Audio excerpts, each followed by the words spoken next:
Hey friend, quick pause here. If you're finding these conversations helpful, I would love to stay connected beyond the podcast. You can sign up for my free newsletter at tabithawestbrook.com. And that's where I share exclusive trauma-informed insight, faith-friendly resources, and updates on new Hey Tabby episodes, retreats, healing tools, all kinds of good stuff that you will not find anywhere else. It's one small way to keep growing together toward peace, wholeness, and freedom. Just head over to tabithawestbrook.com and click on Hey Tabby, and you will scroll down and find the newsletter sign up there.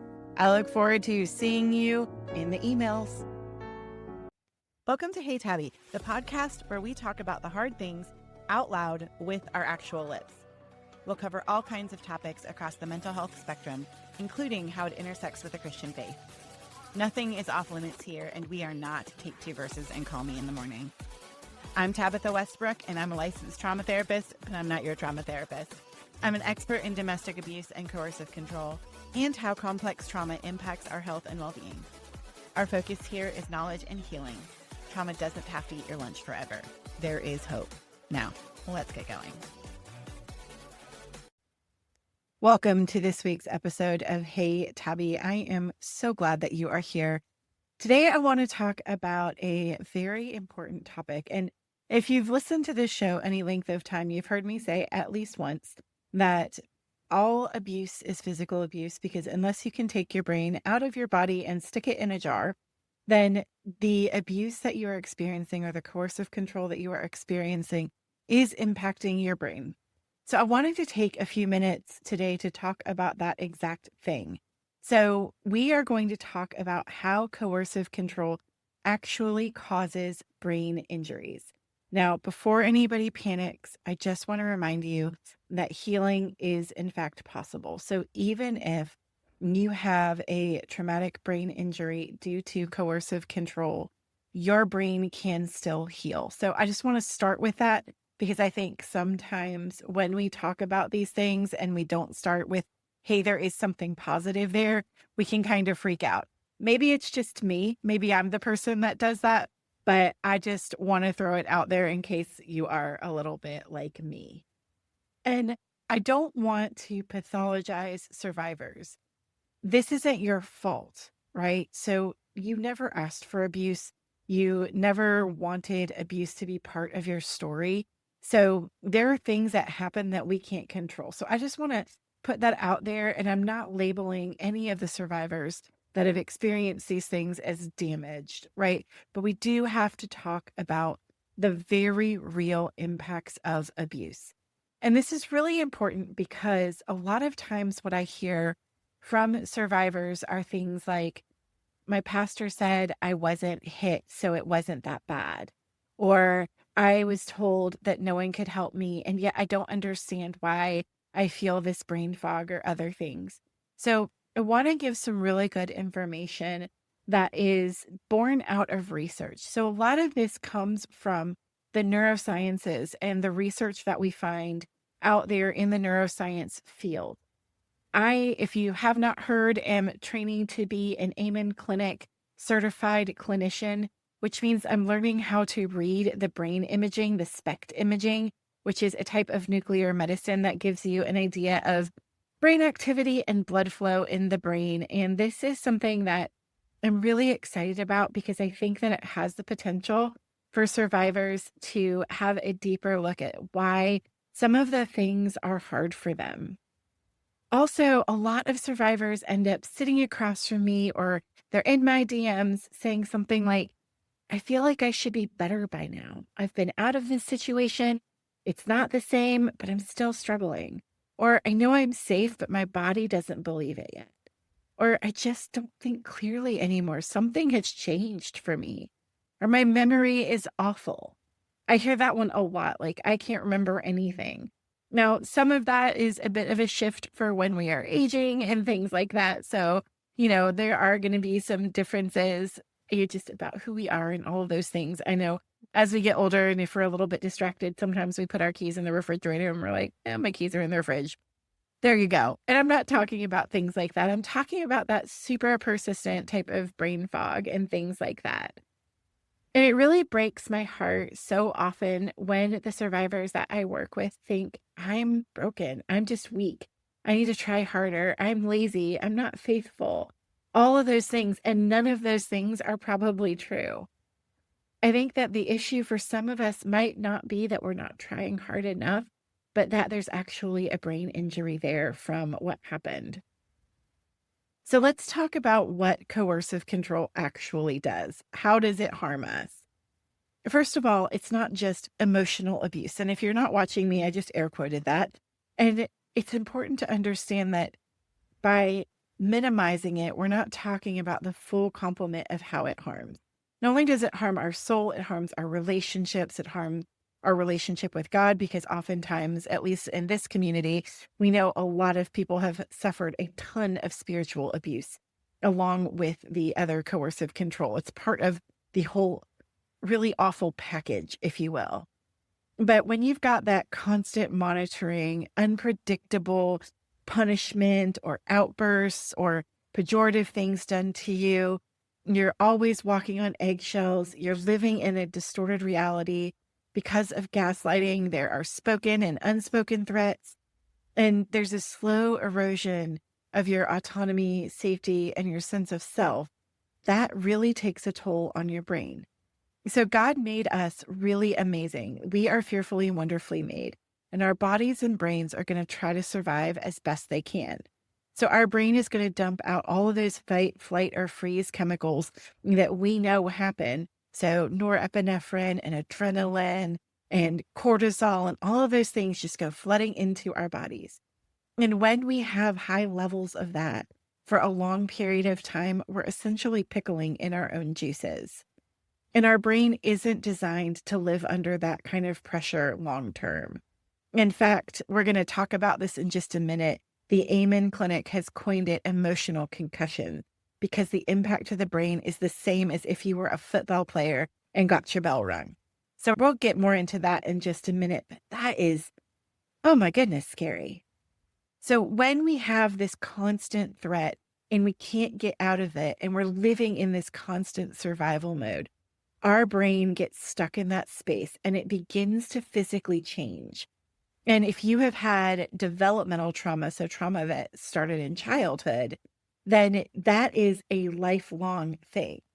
And this isn't just metaphorically, I'm struggling with my brain. Like, this is legitimately physical changes. In this growing body of research that the Amen Clinic shows in SPECT scans, they have the emotional concussion language happening. So when we've got chronic stress, prolonged fear, psychological terror, that sounds a lot like coercive control, doesn't it? And ongoing emotional harm, it really overwhelms our brain's ability to regulate itself. And this doesn't have to be a dramatic incident, although those do happen occasionally. And it doesn't have to have a visible injury. So it's not like you're going to have a black eye necessarily or something when these things take place. And there doesn't even have to be a single moment that you pinpoint that you're like, oh, that was the worst, right? It's just kind of the worst over time. It's that relentless over and over picking at you that is changing the structure of your brain. So when our brains are flooded with those stress hormones, like I said, cortisol, adrenaline, all of those things, the blood flow to certain areas of the brain begins to change. So the parts of your brain that are responsible for focus, emotion regulation, memory, language, decision-making, they're not getting what they need to function well.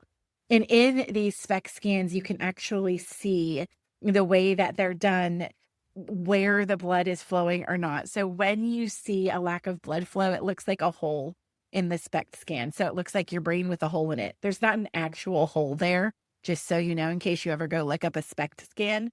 But what it is where the blood is just not flowing the way that it should. And then when we look at the areas of activation, we see it in places we wouldn't ordinarily see it. So for example, there's a strong diamond pattern of activity with post-traumatic stress disorder. So when you look at the brain, there's different areas lit up in that from neural activity where they would not otherwise be at rest. So when you're feeling that foggy, numb forgetfulness, exhausted. It's not that you just aren't trying hard enough. It's that your brain is maxed out and is struggling to keep up. And I really want to say this is something that is so important, I think, for us to understand about coercive control is that it causes essentially a mild traumatic brain injury. And now mild is relative here because it really depends on what happened. So it can be a mild to a severe brain injury when there's coercive control.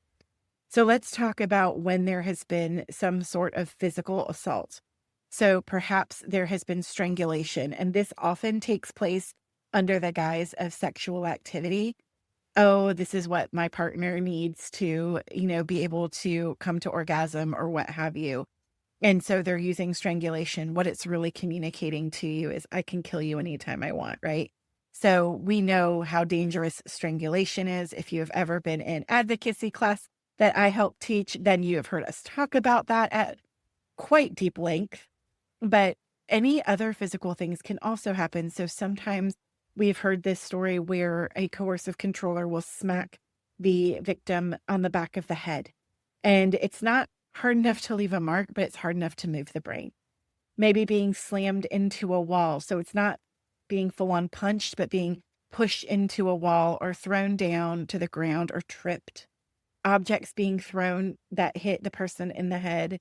Any type of a fall during an altercation. So even if the coercive controller doesn't outright hit you, but allows you to fall during an altercation or uses their body to move your body to help you fall, those kinds of things can happen. And then, like I said, the smacking on the back of the head or on the sides of the head, repeated minor head impacts. And Dr. Amen explains this so interestingly. So if you kind of think of your brain itself, right, the noodle in your head, it's like a big soft gray blob, essentially, right, with lots of nerve endings and things like that in it. And the inside of your skull is hard and jagged, and our skulls have to be hard because that's what protects the brain. But when we're having that blob of gray matter sloshing around up in there, then it's hitting the sides of the skull and causing problems. And even in that, again, that's the physical impacts. And it may not look like what we think physical abuse is, but those are physical impacts. And then there are all of the things that are non-physical. So all of those repeated things, our brains, when we look at it, if we were to hook you up to a functional MRI and we were to poke your finger in a way that it hurt, it's going to register pain in your brain. And you're going to see that pain signal. If I hurt your heart in the same way, and I hurt you emotionally in the same way, that functional MRI is going to look the same. So we register both physical and emotional pain the same in our brains. And when we have that over time, it changes the size and function of your hippocampus, of your amygdala, of all of these parts in your limbic system. So the back part of your brain, your feely parts. It makes language harder. So in Broca's area, which is the language part that's in the prefrontal cortex of your brain, like up front, it does things to take language away and all of that. So what we see when we look at the scans of survivors are brain injuries that look a lot like you were hit in the head in a football game. And I think that's really important to understand. And this is something, if you have the ability to go and get your brain scanned, I definitely recommend it. It is a very costly procedure, I'll be honest. But if you're able to do that, if you have that sort of resource, it can be really helpful to take a look at what the impacts to your brain have been based on the abuse that you suffered. And so many survivors never get evaluated. They never get scanned. They never even get asked about head injuries. And they never have a therapist that thinks, hey, maybe we need to talk about this. And I have to say, I'm grateful that in our practice, these are questions that we ask. And we are always thinking about traumatic brain injuries as part of what we do because we do work with so many survivors. But it's so important to really be able to at least understand that. Now, there are a lot of things that you can figure out, even if you can't afford to get a brain scan. That's something that we help people with all the time. And we can say, hey, here's some of your symptoms. It might be something like this. And there are things, again, that we can do to help your brain heal and to have its best chance at healing and getting the blood flow and the activity back in the right places. One of the things that's actually strongly recommended by the Amen Clinic is EMDR. And that is something that we are trained in. So we're trained in both EMDR and brain spotting in our practice because we do know that it works for people.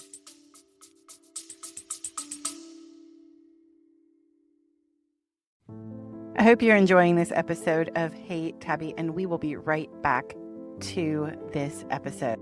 Here on Hey Tabby, we talk a lot about the hard stuff, trauma, abuse, and the toll that it takes on your mind, body, and spirit. And I want you to know you don't have to walk that alone. At The Journey in the Process, our team of highly trained trauma therapists help people heal from the deep wounds of complex trauma, all kinds of abuse, coercive control, sexual harm, and problematic sexual behaviors. We don't just manage symptoms. We work with your whole self, your mind, your body, and your spirit, using evidence-based approaches like EMDR, brain spotting, somatic experiencing, and internal family systems to help you find deep healing. Whether you're in North Carolina or Texas, we can meet with you in person or through secure telehealth sessions. We also have personalized intensives if you're in another area, and you can come to us in Texas or North Carolina and do that deep work over several days. Regardless of how we connect, we strive to make this a safe, judgment-free space where your story is heard, your pain is honored, and your healing is possible. If you're ready to take that next step toward peace, visit www.thejourneyandtheprocess.com, and we'll have that linked in the description as well. Trauma doesn't have to eat your lunch forever. There is hope, and we are here to help you find it. Now, let's get back to this week's episode. When we also have that emotional and then there is a physical assault, then there is even more chance of a traumatic brain injury occurring for people. And again, this is something survivors don't often think about. They just think, I have this brain fog, I have all these issues, and I don't know what to do with it. So let's talk about some of the common symptoms that are prevalent when you have a mild to severe traumatic brain injury. You have brain fog, you can have memory problems, trouble focusing, difficulty making decisions, emotional volatility. So that's where, it's hard to control your emotions. Regulation is difficult. Emotional numbness, depression that feels super heavy and flat, anxiety that makes you feel like you could plug yourself in and light up a whole city. You might have sensory overwhelm. So you might have been like, man, when I was younger, bright lights and loud places didn't rattle me, but now they really do. And maybe even extreme fatigue. Now, I will say about extreme fatigue, when we get out of a coercively controlling situation, sometimes we notice, especially as we heal, that we are very tired. And some of that is we just weren't able to rest while we were in that situation. So there can be a lot of things, and you really want to have somebody to sit with you and help you parse all of this out so we can go, hey, that might be part of this. It might also be part of this, and really help you have a really good recovery plan when you are out of that toxic environment. And what I want to say about all these things, because a lot of these are, well, if you just prayed more, fasted more, right? That a lot of times it's like, oh, you just need to fill in the blank more. And it's not always seen as hey, this is actually an injury that happened to you in this destructive system. And we want to treat it as such. Survivors are often misdiagnosed, and gosh, we know that. If you've ever taken advocacy class, then you know how often we talk about how survivors are misdiagnosed with borderline personality disorder, bipolar disorder, all kinds of things that are not truths because clinicians don't know what to look for and what questions to ask. Now, thankfully, I'm seeing that get a bit better, which I appreciate, but goodness gracious, that is still so prevalent. We also see survivors diagnosed with anxiety disorders, depression, ADHD, all kinds of stuff. And we want to ask those deeper questions of what else might have been going on. Is there a history of coercive control? And if so, what did it look like? Or what does it look like if someone comes to us and they're still in that relationship? Is there any ongoing nervous system injuries or possibility for injuries? Are you getting smacked in the head a lot? Are you getting pushed? Is there ongoing emotional abuse happening to you? And then we want to look for, is there some sort of possibility of a brain injury, whether that's mild, moderate, severe? We really want to look at that. And this is something I just want to say to you. You can't outthink an injured brain, right? We really do need to do some things that help us move toward healing so that we aren't just trying to be on that hamster wheel that isn't going to get us anywhere. And like insight alone is really helpful, but it doesn't repair your brain. And this is one of those things that I think is just really cool that God created in us, that we are fearfully and wonderfully made. So neuroplasticity, or the ability of our brain to change, is a whole thing. And we can actually see that shift.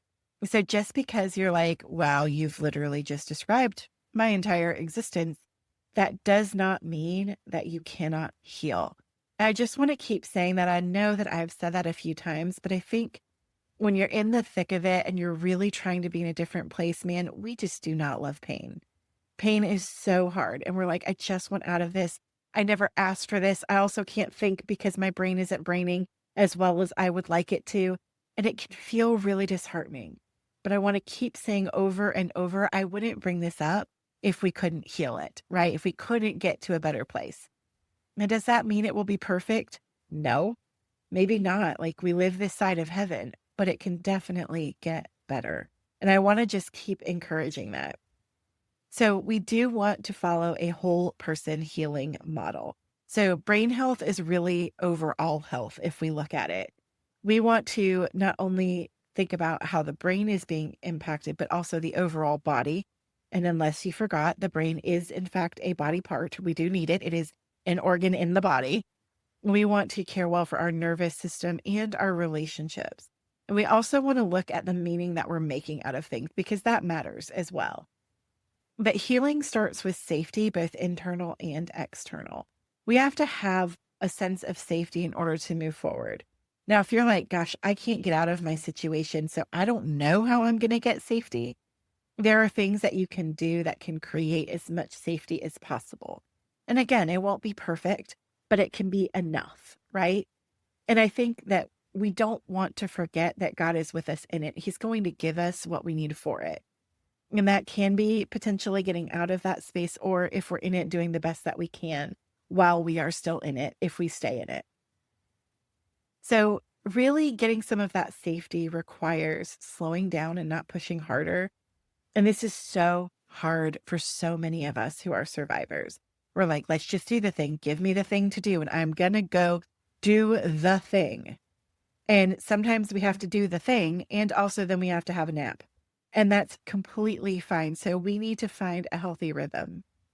We really want to work on nervous system regulation. So this is all of the grounding things and all of that. If you haven't listened to it lately, we have an entire episode of grounding techniques that you can use, you can practice to help you get back into your body, help that nervous system calm down just a bit. You really want to, if you're going to be in therapy, have a trauma-informed therapist who actually knows what they're doing, and that they are brain aware, that they are aware that there can be traumatic brain injury here, and that they're going to help you walk through that. We always recommend a medical evaluation where you can get it. Again, if you can get yourself a SPECT scan at one of the Amen clinics, I highly recommend it. If there's a way for you to pull that off, I definitely recommend it. If we make the referral for you, you do get a small discount. It's still a lot of money to do it. But if you would like me to make that referral on your behalf, shoot me a message. And I'm happy to make that referral so you at least get a little bit of money off of it. And you really want to have compassion for your limits. We have talked so much on this podcast about being gracious to you, having an invitational posture toward yourself. We have an entire episode on self-compassion and why it's important and how to walk in that space. And so we really also want to start there. When we have self-compassion, it does open us up to receive more healing, because we're not striving, right? We're not continuing those patterns with our brain that make it so difficult. And I want to remind you, especially if rest was weaponized for you, that is not avoidance. Real rest is treatment. It helps us heal. Remember that the Sabbath was made for man and not man for the Sabbath. And that means that God knew you need to have a nap and a snack, just like Elijah did. And so he gave us a whole day for it. In fact, it's in his top 10 lists of rules, right? In the 10 commandments, remember the Sabbath day and keep it holy. And what that means is to take that break, to remember that we are finite and that we need rest. And look, I am preaching to myself here. This is an area that I inherently struggle with. I am a doer by nature. I am definitely a driven individual. And I really have to remember how badly my brain and body need to rest. And so that's something that I am telling myself as I tell you that this is something that we need to remember, that rest is holy and it was created by God who knows what we are made of and knows our frame.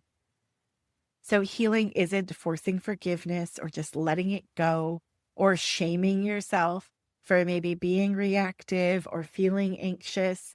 I remember a long time ago, a therapist told me that there is no such thing as an overreaction. There's just a reaction. We just have to figure out why the feelings were big. And I love that because it takes all of that shenanigans that we get sometimes about, oh, your emotions are too big, and says, well, no, let's look at why they're big and maybe let's regulate them. But they're trying to tell us something. So let's ask the question, what are we being told? We also don't want to push exposure to things or push new things until our nervous system is ready. If you've ever done EMDR therapy, you might be like, why are we still learning grounding things? Like, I just want to do the tappy reprocessy things. And I hear you, but unless your nervous system is ready for that and ready for the true reprocessing and getting into the trauma, it's not going to be good for you. I have done a lot of what I call EMDR cleanup on clients who they had a therapist that went too fast and outpaced their nervous system, and it was really detrimental. And so we want you to have that gentle, safe place to land when we are doing that deep reprocessing. And so there is a lot of grounding, a lot of regulation that we teach to help you have exactly that. And we certainly do not want to spiritually bypass. Well, God says, do not fear. So why are you anxious? Well, I mean, if you have been living with a bear for 25 years, feeling fear is actually pretty helpful, I would think. And so we don't want to spiritually bypass ourselves and say we're just not being faithful or we're not doing enough or whatever it is. When we walk in a rhythm of healing, we are honoring consent. We are honoring our choices. We are honoring capacity, and we're honoring God's timing. And again, I would love to say that this is, take 2 verses and call me in the morning, or a checkbox here or there. We do these 3 things and then we're golden. And unfortunately, that is just not how healing works most of the time.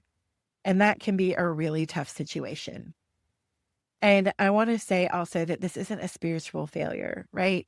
I think sometimes that we can get into that and we don't realize that we are actually spiritually bypassing ourselves because we got used to that.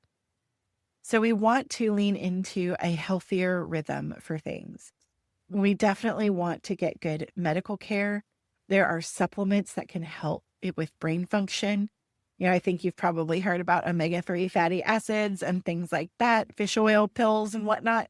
Those can help with brain and help do all these things. So definitely speaking with a really good doctor or functional medicine doctor to talk about like, hey, are there things I can do from this perspective? Walking and exercising is so helpful for getting blood flow throughout the body, including, you guessed it, our brains. And a lot of times we struggle with healthy levels of exercise, whether that is I don't do enough or I do too much. So high intensity exercise can also be unhelpful in helping our brains, and we can do more damage than we realize. And we don't realize we're doing that. So you really want to at least get a good baseline with people that know what they're talking about. This is why we do our best to have a team approach when we're working with someone. So if there's a chiropractor and a functional med doc and us and maybe a yoga therapist or a massage therapist, we want to be talking with everybody so that we can say, hey, what are you seeing? What are you seeing? And make sure that we are tailoring treatment for the client that's in front of us, not for the client on a piece of paper in a textbook, but the real living, breathing image bearer of the living God that is in front of us. We want to know what will help you best. And good teammates are going to do that with you. As we land the plane today, I want to say that this is something that we need to think about. If you're a therapist listening to this, I really encourage you to get educated on traumatic brain injury and emotional concussions. There are some great articles out there about it and looking at those things so that you can best help your clients. If you are a survivor and you're like, wow, this makes things make sense, I would encourage you also get some evaluations if you can. Talk to your therapist or your coach about these things and say, oh my gosh, like I learned this on this podcast. Could we talk about it? I have some questions. And see what kind of treatment plan you can come up with your team to help you have the best functioning brain possible. Not only is healing good for our bodies and our souls, but also for our minds, right? For all of our body parts, all of our neurology, all of our physiology and our spirit, healing is good. And just a reminder that God knows and he wants to heal you. I think sometimes when we're survivors, one of the things that we say to ourselves is, I know God can, but does he want to? And the answer is he does. And again, it may not be where we hope to be this side of heaven, but I will say that God is going to intervene and that our brains can, in fact, heal. And I want to say it again, now that I've given you the neuroscience evidence of it, that all abuse is physical abuse. Even if you can't see bruises, even if you don't have any other broken bones or anything like that, because the brain is being negatively impacted in coercive control.